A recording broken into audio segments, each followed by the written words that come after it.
Hi everybody, it's Michelle.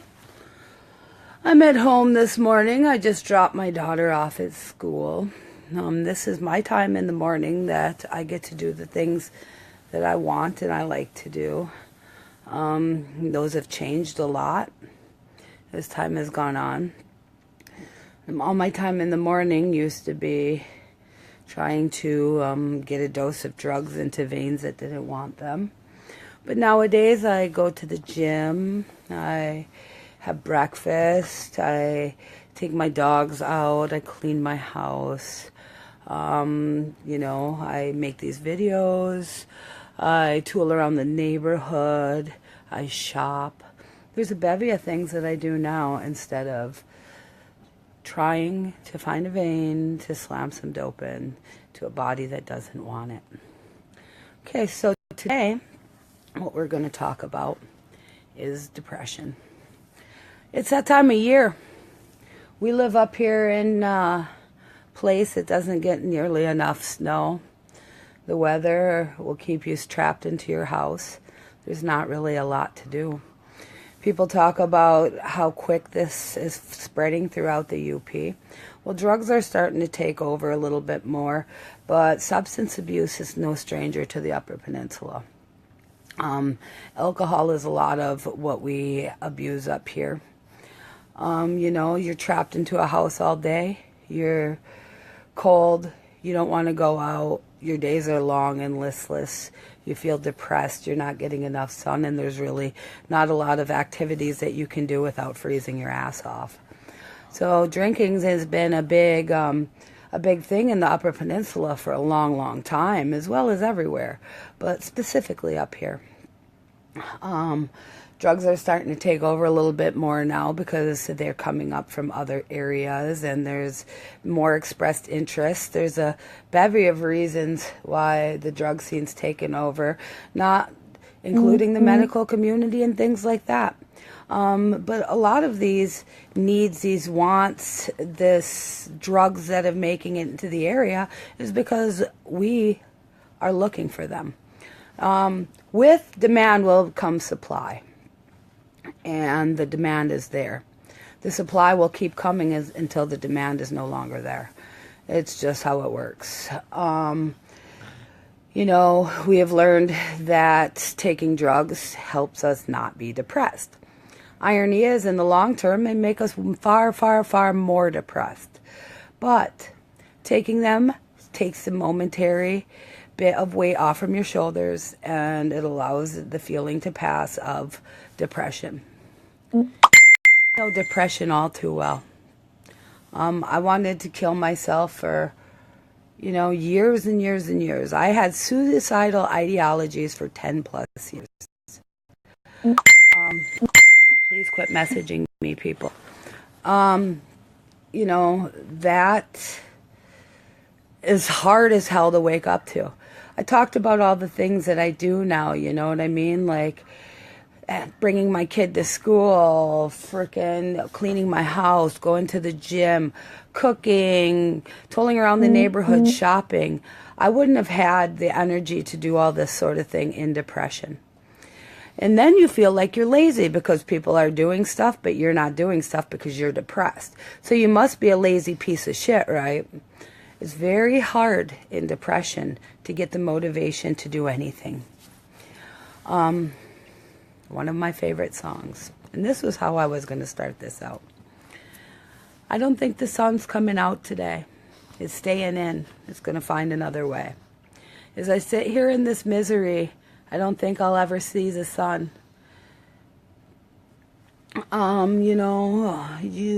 When you're in depression, you don't think you're ever going to see the sun. The sparkle, the light. I don't know. I'm an energy thinker. The sun means a lot to me. It feeds us. It gives us the chemicals we need to be happy. And the sun's out today. I purposely sat by my window. I even cleaned that bad boy so I could sit by it.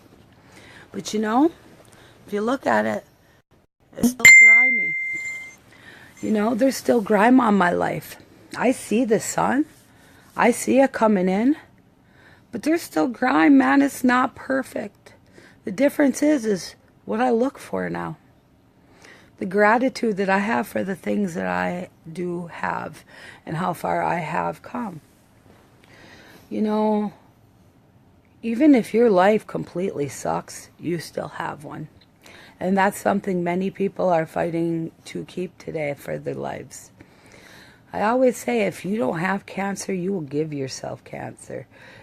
What that means to me is if you do not have something debilitating, life-changing, and something that makes your life hard, you will nitpick the fine details so far that you will find something that is wrong, and you may concentrate on it, you may just let it pass, but we poison ourselves. If your body is healthy, strong, and capable, many times people poison their minds. And sometimes that can even be worse. My drug use, first time I tried drugs, I wasn't hooked. I used morphine intermuscularly for quite a few years before I had the classic signs of addiction. You know, I was doing it a couple times a week, just after work, just to hang out. But I had something really horrible happen to me that changed my life. A girl that I had taught to tattoo for some time slept with my boyfriend. And me and him were back and forth. And you know, it happened a long time ago. I'm over a lot of it at this point. But at that point, it ruined my life. My tattoo parlor went from having, you know, me, her who was about to be a tattooist, and him, and being busy, to just being me. And it was the biggest betrayal I ever had in my life. And I didn't know how to cope. It hurt so fucking bad. I mean, I sat on a stool and did back tattoos for an extended period of time because I was crying so hard that I just didn't want nobody to see. So I sat down on the back of people, tattooing their lower backs and upper backs with tears flowing down my fucking face. And kept doing what I had to do. But I didn't want to live no more. You know, at nighttime I would go up and I'd sit on a cliff behind my house. It was called Rock Cut in Marquette. It overlooks Lake Superior. It's one of the most beautiful cliffs and beautiful views I've ever seen. But I'd sit with my back to that cliff with a gun in my mouth. And I did that for some time, you know. I didn't want to live. And I knew if I just jumped that I just mangled myself. And if I just blew my head off, I'd probably blow off half. You know, I've never been an overly lucky person. At least that's what I used to think. Now I realize how lucky I really am. But, you know, it was super fucking bad. So I started using drugs regularly every day. And then it went from every night after work to I would wake up with them. Well, then, you know, the lunch dose came in. Before you knew it, I had to have them. That depression fueled my addiction. And that depression was fucking real. And people say, hey, just quit being depressed. Yeah, do you want to be rich? Just become a millionaire. Just be a millionaire. You know what I mean? It takes a lot of fucking work not to be depressed. Nowadays, you may notice, I got a little tan on. Dude, I'm into tattoos. I ain't about that tanning life. Let me tell you, I'd be fading all the colors I suffer for. But this time of year, I need it. So, it's worth it. Exercise, fuck, I am so lazy, dude. I don't want to do it. I talk about gym life to people and they scoff it off. Don't think I ain't the one who scoffs it off the most, because I'm lazy and I'm fat. So it's hard. But it's helping. It's helping a lot. Just like eating well, you know. Eating well is changing my life because I'm getting healthier and I feel better. And it makes me more apt to have the energy to do the things I want to do. So depression, like everything, is to control it is a process. You can sit there in your misery, Like the song, as I sit here in this misery. As I sat on that cliff, I sat in my misery. As I sat on drugs, I sat in my misery. They kept me in my misery. You know, they're the chain that holds you to your misery. And, you know, this may apply to you in other areas than drugs. It's just the drugs are the swamp of sadness that will take you down. You know, once the drugs get a hold of you, the light costs a lot of money to fucking see. And sometimes the only time you see the light is when you overdose and you die, you know. I've seen the light. And the light didn't take me that time, or the second time, or even the fucking third time.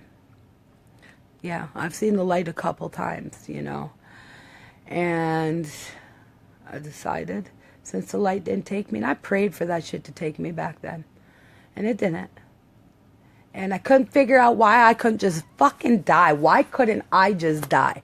All these people are dying all the time who don't deserve to die, who didn't want to die. But here I wanted to fucking die, and I just couldn't die. I was pissed, dude. To me, that was some total fucking bullshit, you know? But I didn't fucking die. And now, I still sometimes search as to why I'm here. But now I know I didn't die for a fucking reason. And I didn't go to the light. I became the fucking light. And, you know, it's up to you with what you want to do with your life.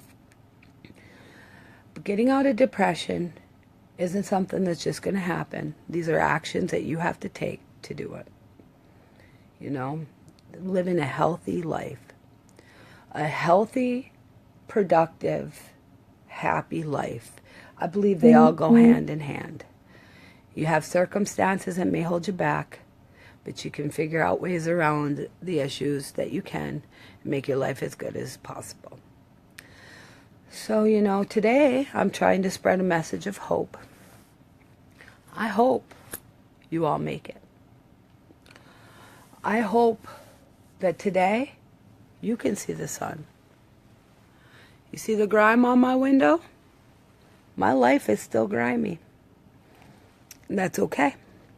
Because it's less grimy than it was, and I work every day towards it being less grimy. See, I just washed the inside that window today. Maybe I'll wash it outside of that window one of these months.